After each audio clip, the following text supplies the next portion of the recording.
Hey crew, how you doing? It is Saturday. I guess you're still in Pullman, but I wanted to make you a quick video. I had a real good time with you this weekend. It was nice to see you. I guess it wasn't the weekend, before the weekend. But under the circumstances, ended up being a nice visit. I wanted to talk to you about a couple things. Actually, first, I just got back from Gareth's first soccer game of the day. We've got another soccer game in about an hour and a half. But we beat the #1 Legrand team for the first time, which was pretty cool. So if we win our game, which is against the #2 Legrand team, which we've beaten every time we've played them so far, then we'll end up with a 500 record, which will be fun. But it's nice to see the boys improving and playing well.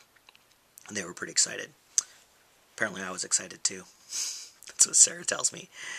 Anyway, actually I wanted to talk in this video a little bit about, I just watched another video about atheism. Actually, I watched a couple of them, and there's a woman whose channel I subscribe to. And I actually found her because she commented on my Semiotics of Love video on my other channel. And so I have started watching her posts, and she talks a lot about philosophy, and she's talking about atheism in a couple of videos, and I kind of got the two videos mixed up a little bit. But I want to talk to you about it, and I'll probably put this as a response to her video too, so she can watch it if she's interested. But one of the interesting things for me is when, I've got some notes here, I keep looking down it, but is that you know, one of the things that atheists talk about, and a lot of people talk about, non-atheists as well, is about how religion has been a cause for suffering in the world, and lots of people have suffered under things that were done in the name of religion. And I think that's a unfair argument to make. I think that you know, if you look at communism, if you look at capitalism, if you look at socialism, there's plenty of examples of other unifying themes and concepts that are used in negative ways. And I think in the same way that in the United States we vilify communism and we vilify socialism as evil things because we point to bad things that have happened under communist, socialist regimes, which are totalitarian, and we say that's because socialism is bad, that's because communism is bad. And I think people do the same thing with religion. They point to religion, they point to bad things that have been done in the name of religion, and they say religion is bad. And I don't think that's fair. I think that you know, capitalism, lots and lots of really bad things are done in the name of capitalism. You know, people do bad things, and they use unifying concepts to give them greater power. And, you know, like my parents who lived in China, you know, for 10 years said, you know, the great thing about China is it's a dictatorship. So when they want something done, it gets done.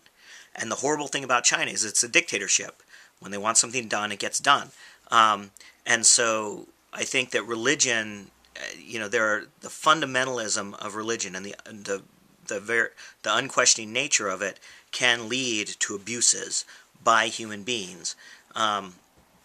Just like anything else that you believe fundamentally. If you believe, you know, communism and unity is an incredible power, and the idea of unity behind any concept becomes very powerful, and it can be misused. And I think religion has examples of that, just like other concepts have examples. So I don't think it's fair to say that religion is the cause of all these bad things. It's not. It's the unity that religion brings about can be misused. So I just think that, you know, and I don't know how to address that, because it's not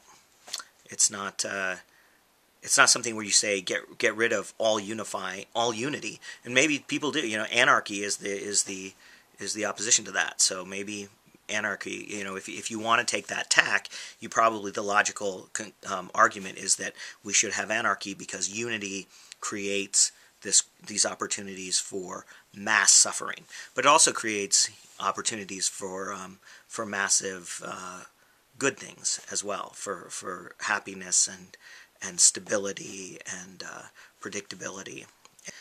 The second thing is just talking about atheism in general.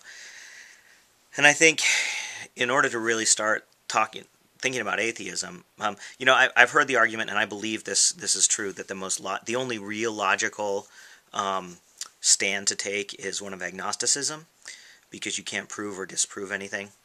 Um, and I think I subscribe to that philosophy. Um, but I also think that in order to make that argument, you got to step back and think about how you conceive of the existence of knowledge. So the knowledge that we have and the beliefs that we have, how do they come into existence? What's that process? And I think that I sort of subscribe to a social construction of knowledge, the idea that you have perception and then cognitive processes that we use to construct our own knowledge.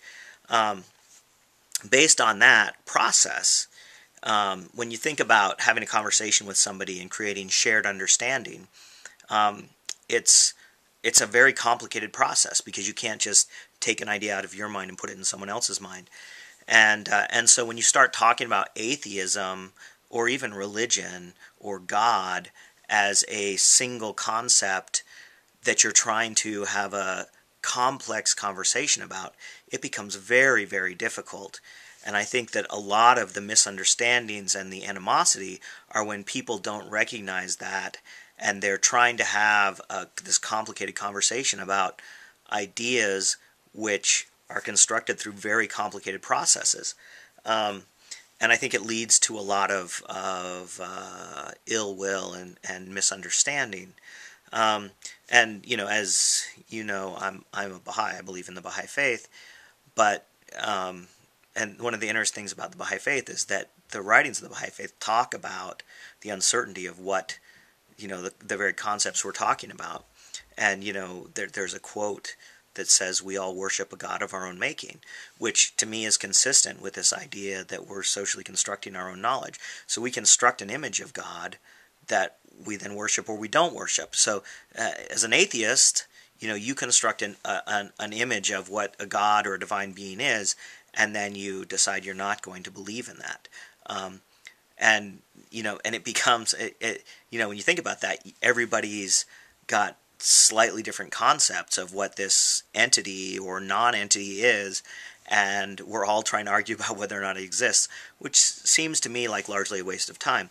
So I don't have a problem with people who kind of don't believe in God, but I have a problem with the fundamentalism, whether it's religious or a-religious. The idea that you know that religion causes problems, and I don't believe in religion because religion is a bad thing, and I believe that no one should believe in religion because then everyone would be good and it would solve all our problems. I just don't buy that. I think it's simplistic, and it's a fundamentalist argument. So that when you think about um, even talking about what you believe in, if you believe in a God, is easier than talking about what you don't believe in, because there's a myriad of things that you don't believe in, and having a specific conversation about what it is specifically that you don't believe in becomes more difficult, because you could be addressing, you could have two atheists talking, and they're talking about a different God that they don't believe in. And I think To Be Serious kind of alludes to this in her video, where she talks about one person she's responding to who kind of admits that there may be some sort of divine being or some sort of extrasensory existence of some kind. Um, and To Be Serious talks about this specifically in the context of death. And I think this is interesting, considering our experience this week going to Mike's memorial service, and the issues with his family versus the community that he hung out with, and their strong religious beliefs versus the more liberal beliefs of the community that he hung out with. And I think that just illustrates the problems that fundamentalism creates. And I think that we all just need to really take a step back and admit that we don't really know anything, and we can go with what we believe and try to be fair and honest and loving. But I don't know. Anyway, I thought it was an interesting interesting video, and it was interesting in the context of this last week. So I'm going to cut this together and try to make it a little less disjointed. Hope you have a safe trip home. I'll talk to you later. Oh, one last thing. Like Mike, I'm still dead.